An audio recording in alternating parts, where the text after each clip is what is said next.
আর S Bengali ক্লাসরুমের সকলকে স্বাগত। আজকের ভিডিওতে আমি পশ্চিমবঙ্গ মধ্যশিক্ষা পর্ষদের অন্তর্গত নবম শ্রেণীর ইতিহাস পাঠ্য বইয়ের চতুর্থ অধ্যায়, যে অধ্যায়টির নাম রয়েছে শিল্প বিপ্লব, উপনিবেশবাদ ও সাম্রাজ্যবাদ, এই অধ্যায়ের অনুশীলনীর প্রশ্নের উত্তর নিয়ে আলোচনা করব। আমি যে বইটির অনুশীলনীর প্রশ্ন উত্তর নিয়ে আলোচনা করব সেটি সমর কুমার মল্লিক ও প্রশান্ত দত্ত রচিত আইপি প্রকাশনী থেকে প্রকাশিত ইতিহাস ও পরিবেশ চর্চা বই। এ প্রসঙ্গে বলে রাখি, এই বইটির চতুর্থ অধ্যায়ের অনুশীলনীর প্রশ্ন উত্তরের এটা পার্ট 2 এর ভিডিও। প্রথম পার্টের ভিডিওটি যারা এখনও পর্যন্ত দেখে উঠতে পারোনি তাদের জন্য আমি এই ভিডিওটির ডেসক্রিপশনে ভিডিওর লিঙ্ক দিয়ে দেবো, অবশ্যই সেখান থেকে পার্ট 1 এর ভিডিও দেখে নিও। তো কথা না বাড়িয়ে শুরু করছি আজকের মূল ভিডিও। এর উপরে যে ম্যাপ পয়েন্টিং রয়েছে, বইয়ের ম্যাপ দেখে তোমরা সেগুলো করার চেষ্টা করবে। আমি শূন্যস্থান পূরণ অংশ থেকে করাচ্ছি। দেখো, বলা হচ্ছে যে শূন্যস্থান পূরণ করো। 1 দাগের প্রশ্ন, উড়ন্ত মাকে আবিষ্কার করেন, উত্তর হবে জন কে। মাদার উপন্যাসের রচয়িতা হলেন, উত্তর হবে ম্যাক্সিম গোর্কি।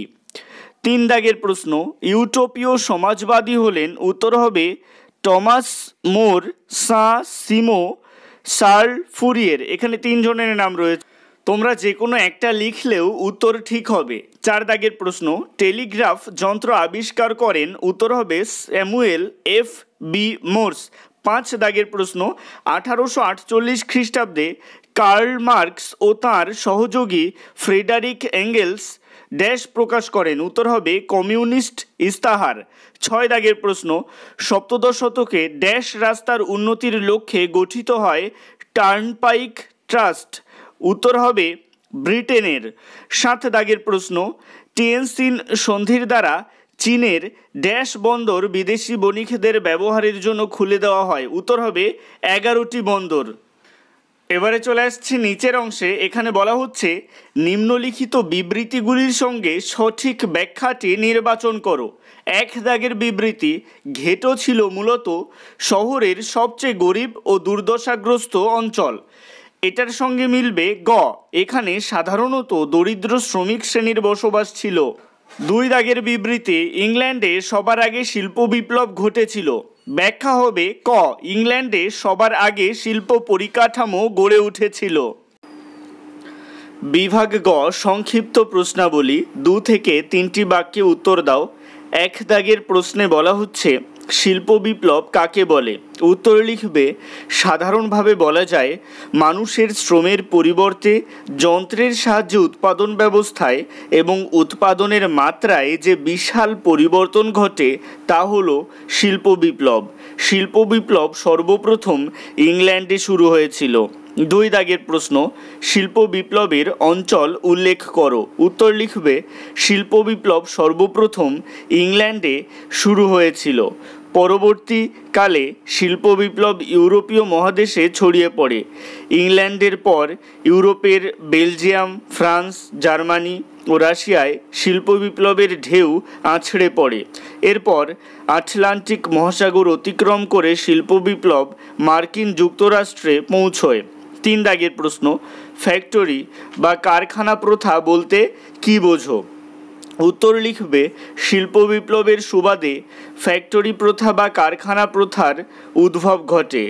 লৌহ ইস্পাত শিল্পের মতো ভারী শিল্পের প্রসার ঘটলে কারখানা প্রতিষ্ঠার প্রয়োজন দেখা দেয়। কারখানা গড়ে তোলার জন্য প্রয়োজন হয় জমি, মূলধন, কাঁচামাল, শ্রমিক, ব্যাংকিং বা যৌথ বা একক মালিকানা ব্যবস্থার। মিলিতভাবে এই পূর্ণাঙ্গ ব্যবস্থাটি হলো ফ্যাক্টরি বা কারখানা প্রথা।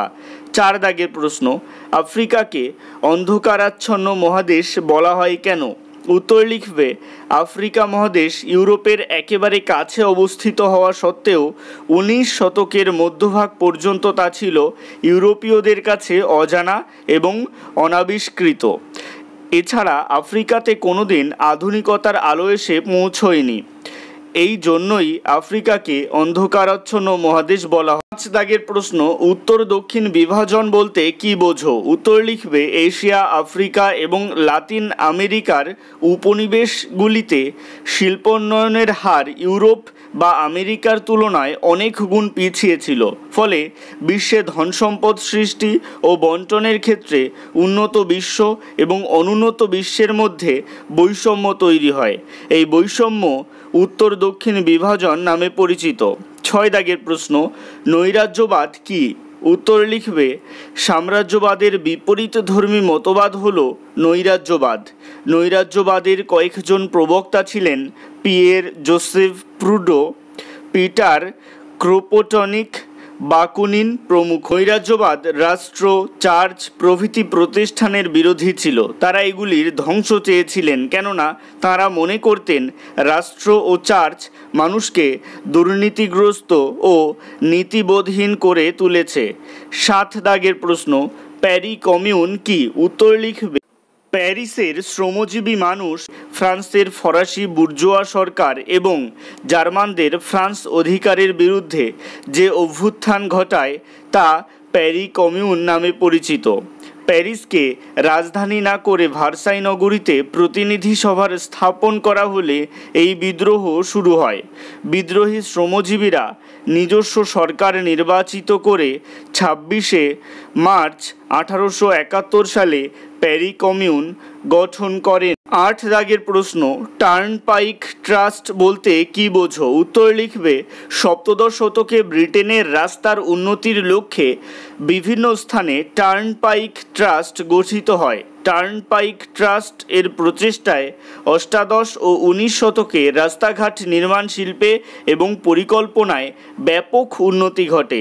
9 দাগের প্রশ্ন, শিল্প বিপ্লব কালের ইংল্যান্ডকে বিশ্বের কারখানা বলা হয় কেন? উত্তর লিখবে, বৈজ্ঞানিক আবিষ্কারকে কাজে লাগিয়ে ইংল্যান্ডে শিল্পজাত পণ্য সামগ্রীর উৎপাদন বহুগুণ বাড়ে।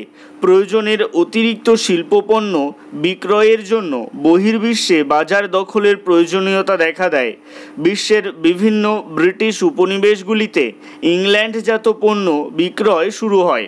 এভাবে ইংল্যান্ড পরিণত হয় বিশ্বের কারখানায়। 10 দাগের প্রশ্ন, সেমাফোর রিলে কি? উত্তর লিখবে, সেমাফোর রিলে হলো প্রথম দিকে চালু হওয়া টেলিগ্রাফ। এই ব্যবস্থায় অনেক দূর পর্যন্ত সংবাদ পাঠানো যেত। এটা একটা চাক্ষুষ সংবাদ পাঠানোর কৌশল। আজকের ভিডিওটি এই পর্যন্তই। অনুশীলনীর পরবর্তী প্রশ্নগুলির উত্তর তোমরা পরবর্তী পার্টের ভিডিওতে পেয়ে যাবে। আজকের ভিডিওটি কেমন লাগলো অবশ্যই কমেন্টের মাধ্যমে জানিও। ভালো লাগলে একটি লাইক করো এবং একই ক্লাসের বন্ধুদের সাথে ভিডিওটিকে শেয়ার করতে ভুলো না। ভালো থেকো, সুস্থ থেকো সকলে, আর অবশ্যই RS বেঙ্গলি ক্লাসরুমের সাথে থেকো। সবশেষে একটাই রিকোয়েস্ট, এখনও পর্যন্ত যারা চ্যানেলটিকে সাবস্ক্রাইব করে উঠতে পারোনি তারা অবশ্যই চ্যানেলটিকে সাবস্ক্রাইব করে দিও এবং পাশে থাকা বেল আইকনটিকে প্রেস করে অল বাটনে ক্লিক করে দিও নতুন ভিডিওর আপডেট সবার আগে পেতে।